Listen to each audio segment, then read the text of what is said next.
Dear students, welcome back to Bishop Academy online classes. Today we have to discuss over the second chapter of the history, that is the establishment of company power from trade to territory. As it is very known to you all that British came to India as traders in form of East India Company and established their rule here, and with a lot of struggle India get independence from British rule in 1947. So in this chapter you have to study the various aspects of British merchants as well as administrators which came to India and benefited with the wealth and the cultural heritage of India. So let us begin with, here you find what attracted Europeans towards India. So in it you find that enormous gold preserved in India. In India, even today we find that the maximum amount of gold remain with Indian people. Indian people keep with themselves at least a minimum quantity of gold, which type of tendency could not be seen in rest part of world. So at that time you find this gold is the root cause of all type of disputes. Most of the invaders, robbers came to India only to obtain this gold, and also these Europeans started to see India as a golden bird. As you also come to know about, India is considered as a sone ki chidiya, okay, and that's why Europeans also come here to get benefited with the gold which found in the mines of India. Next, abundant spices. Spices are considered as black gold at that time, especially pepper, black pepper. It has huge demand in Britain or Europe. What the reason behind that? In winter season, all people of the Europe have to get dependent over flesh only. They eat only meat at that particular time. So these spices preserve the flesh or meat and even made them tastier, okay, so that people deserve it. And that's why all European countries tried their best to get monopoly over, monopoly, all control of a person is considered as monopoly. So all European countries wants to achieve monopoly over Indian trade, okay. Along with it, cotton textile industries is very flourished in India during, or you can say from Mauryan period. At the time of Chandragupta Maurya, Indian weavers prepare fine quality of cotton textile, and these textiles have been sent to Arabian countries and even European countries. So it is also a matter of attraction for European, so that from India they could get this cotton textile. Okay. Next, that is large population have potential of market. As you find in that particular 13th century, industrial revolution get started in Europe. So up to 15th or 16th century, usage of machines started to increased, and that's why all these European merchants need a market where they could sell their products. Along with it, as I already told you, industrial revolution need more resources in Europe, and European resources are depleted. As you already study, you will study, not you already study, you will study in forthcoming years that the shipbuilding industry of Britain destroyed all the oak and pine trees of the Britain forest, and that's why it become important for them to search these trees around the world. Same type of things could also be seen in USA, where Englishmen, due to their greed, expand agriculture on a massive scale, and due to which they have to face dust bowl tragedy, to which you have to study in forthcoming years. Next thing you have to know, that the trade by the Portuguese in India. Remember, this is Portuguese which came to India at the very first time during the rule of Jamorin, that is the ruler of a place which situated in Kerala nowadays. Okay. So these Portuguese get permission from Jamorin, okay, to establish their factories at Calicut, Cochin, Kannur. Okay. Now you have to know where these places are. Look at the map of India. These places are considered as, it is Calicut, it is Kannur.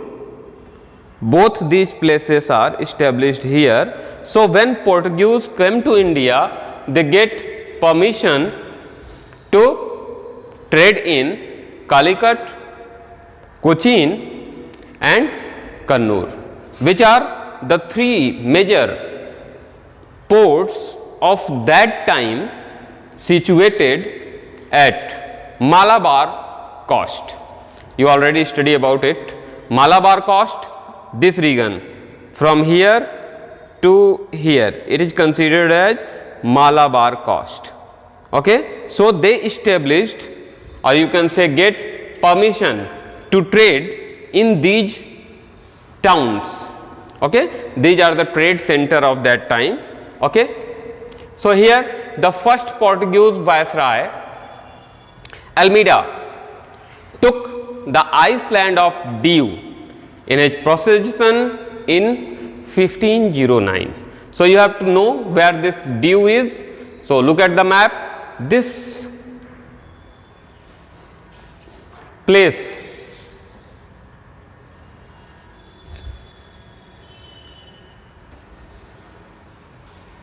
this is the place you see here. It is Diu. Here is a small island that has been controlled by Portuguese. Is that clear to you?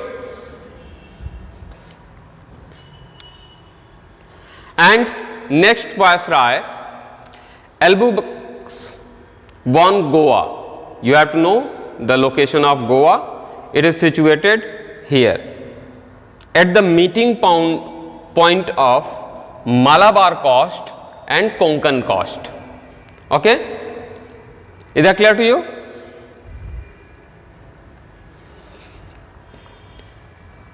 Later on, Portuguese also took Basin and Daman in their possession. Soon they captured Calicut also. At the very first time, they just get the permission from the Jamorin which is the ruler of this particular area, Calicut. Okay, and now they established their rule over this particular area. Okay, they just defeated the Jamorin and established their rule. They also established their colonies at places like Hooghly and Chittagong. In this way, you have to know where these things are. This region here is the Hooghly and Chittagong. They also control this region for the trade from the what you call Northeast Asia. Is that clear to you?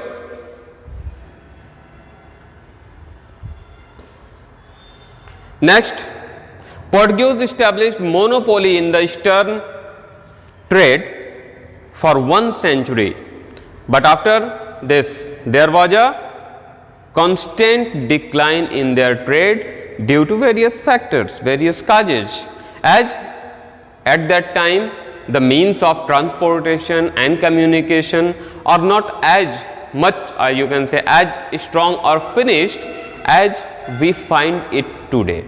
Okay, that's why it become at least impossible for Portuguese to control along with it this region and this region simultaneously. That's why their power started to get decreased. Even at that time, within the centuries, various regional powers like Marathas started to emerge.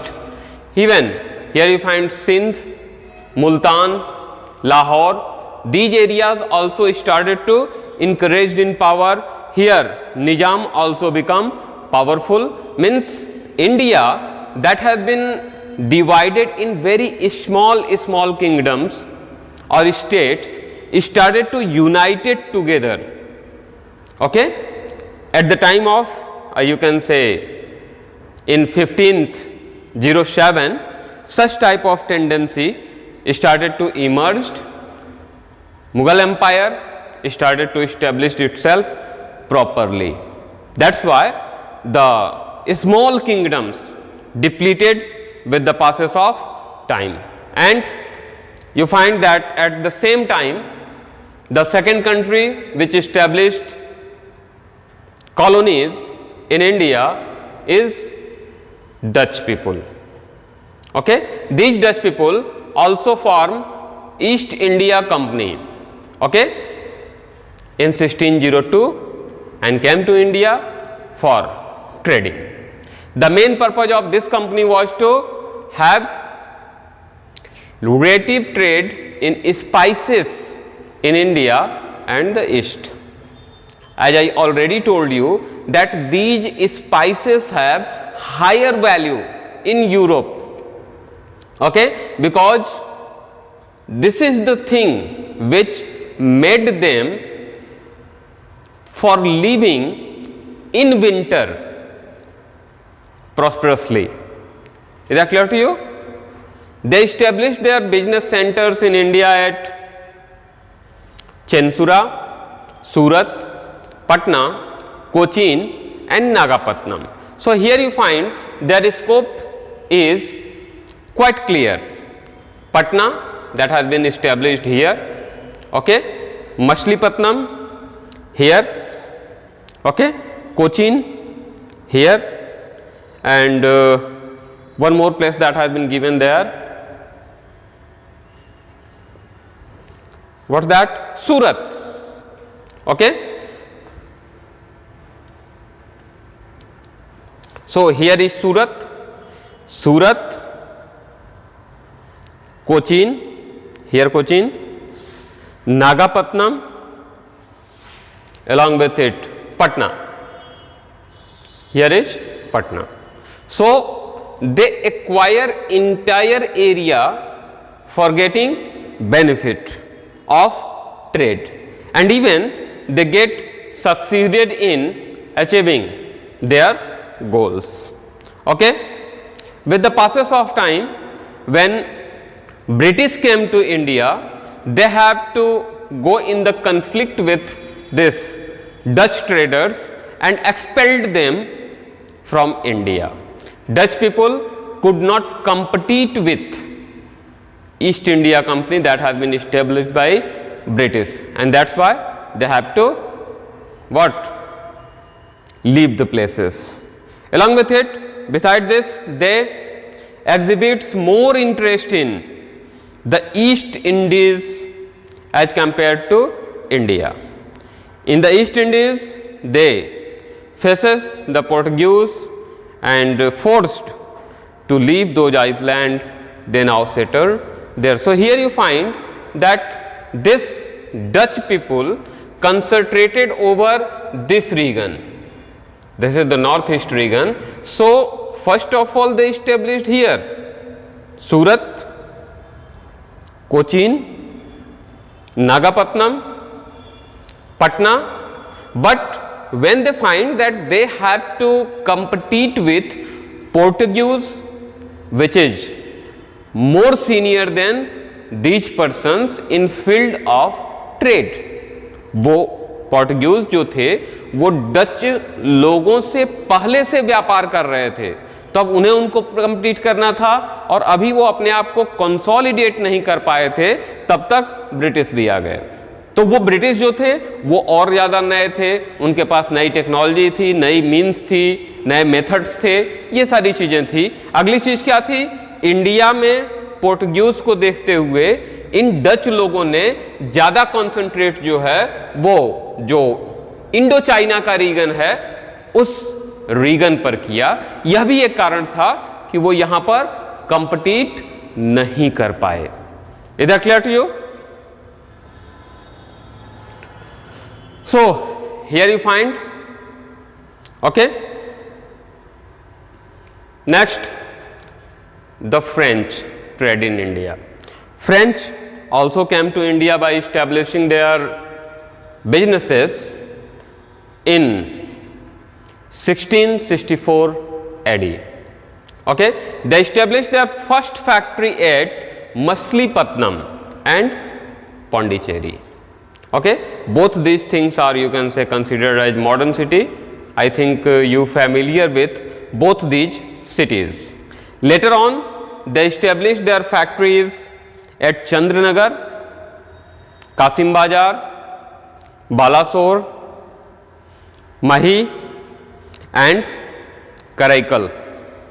Okay, so when they established these centers, these new centers, as you find, none of these are as old as Portuguese areas. Okay. So as they established this center, at the same time English also came to India, and at that time we see 7 years of war between France and Britain. Okay, so two countries, France and Britain, fight together for a long time.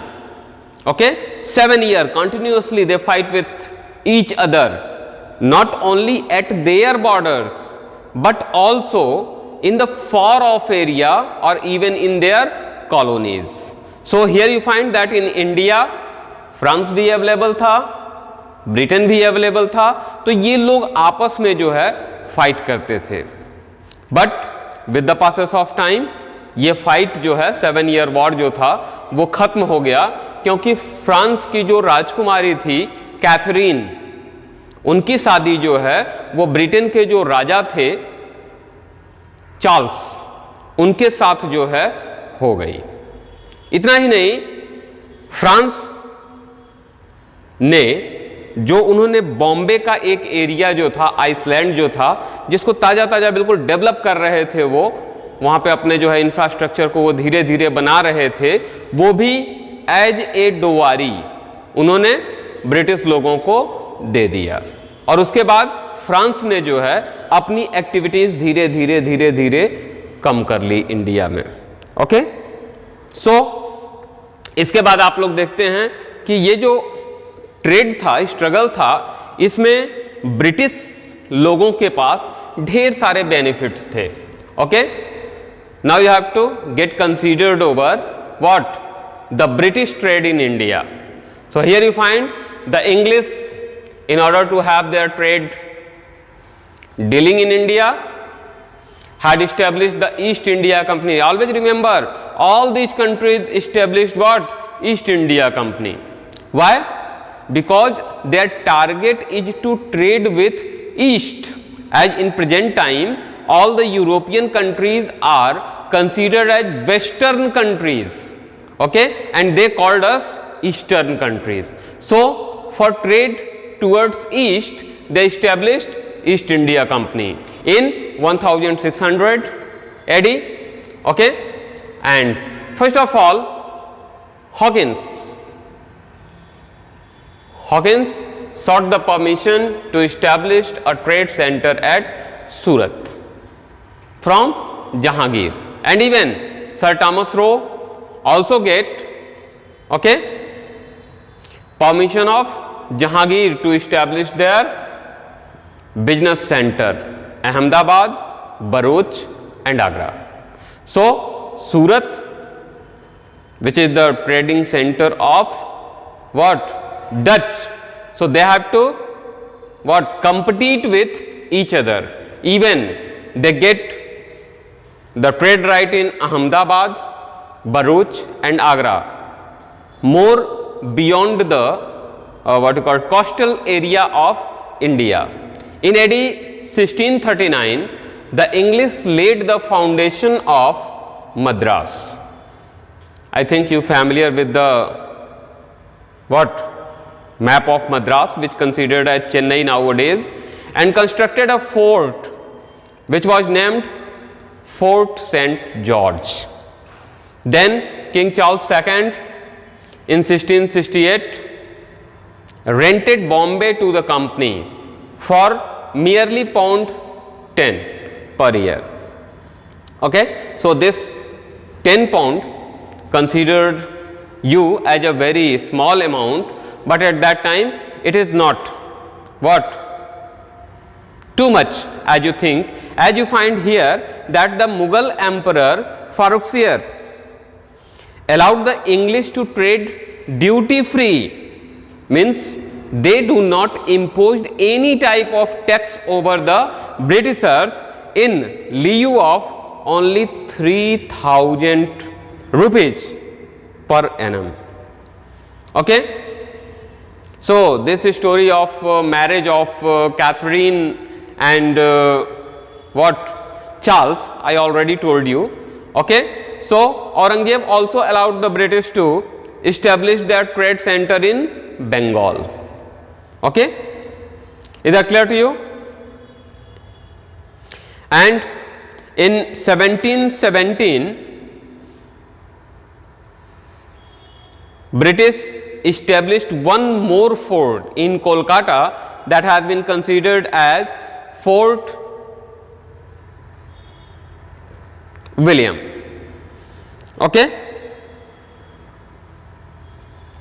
And you find that Mughal Emperor Farrukhsiyar allowed the English to trade duty free. Okay. What? In lieu of 3000 per annum. Okay. So this also consolidate the positions of British in India, and due to this special permission they get what you call lead over these Dutch people and successfully driven out them from India, okay, in 1763, and considered monopoly over Indian trade. Remember, with British, as you become French become relative, that's why the class become over in India. French just packed themselves and gone back from India. Dutch concentrated more over Indochina, okay, that is Myanmar, Indonesia, Malaysia, Vietnam, Philippines, इन सारे area पर जो है वो Dutch लोगों ने ज़्यादा focus किया था. अलॉन्ग विथ इट इंग्लिश लोगों को जो इंडिया के रूलर्स थे उनका भी सपोर्ट मिल गया. किसकी तुलना में? डच लोगों की तुलना में. So they are in beneficial position and that's why succeeded in India. And which type of work has been done by this British East India Company, it is the next topic for your study. We will get discussed over it on the next video. You have to just read the books properly so that you could understand the thing very clearly. Remember, without reading the book, you could not be able to understand these things very clearly. If you have some confusion, it becomes essential for you to watch this video again and again and read the book. Only these two things helps you in getting the true meaning of or concept of entire these things. Okay? So, God bless you. Remain healthy, remain happy at your home.